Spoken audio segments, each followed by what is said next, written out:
Hello guys, welcome back sa akin channel. Para sa araw na to, ang ituturo ko sa inyo ngayon ay ang kantang Those Eyes by New West.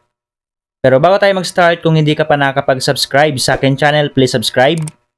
At paklik mo na rin yung notification bell para lagi kang updated kapag meron akong bagong upload. Simulan na natin. So bago tayo mag-start ay ilalagay natin yung capo sa second fret. So, para sa verse at chorus, ang mga chords na gagamitin natin dito ay E minor, G, D, at A. So, sa verse, ipi-play mo yan ng 4 times, at sa chorus naman ay ipi-play mo yan ng 3 times. At ang gagamitin natin na strumming pattern para sa buong kanta ay ganito. Down, up, up, down, up, up. So, ganito siya.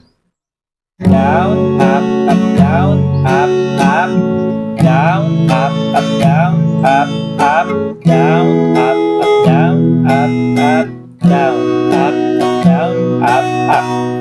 Ngayon, play natin yung verse ng 4 times. 1, 2, 3, go!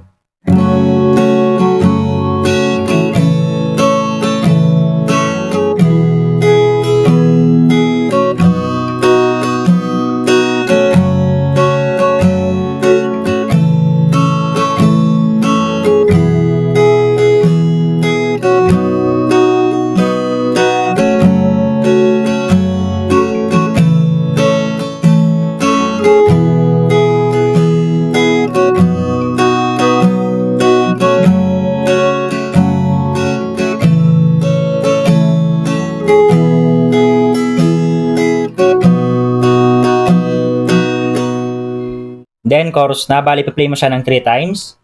1, 2, 3, go!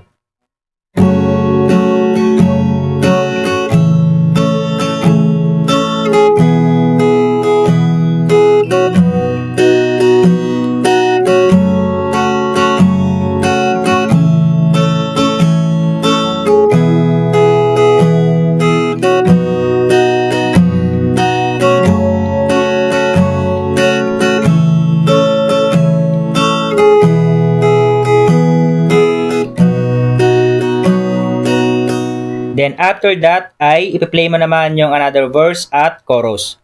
Ngayon, proceed na tayo ng instrumental. So yung chords natin para sa instrumental ay G, A, E, at isa pang E. Bali, ipi-play mo yan ng 2 times. Ngayon, play natin siya. 1, 2, 3, go!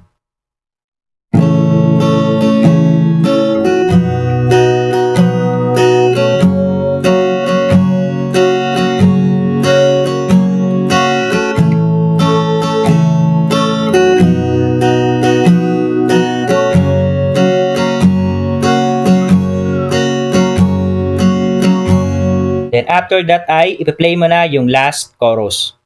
So ganun lang tugtugin ang kantang Those Eyes. Kaya kung nagustuhan mo, please like and share this video. Maraming salamat po sa panonood and enjoy!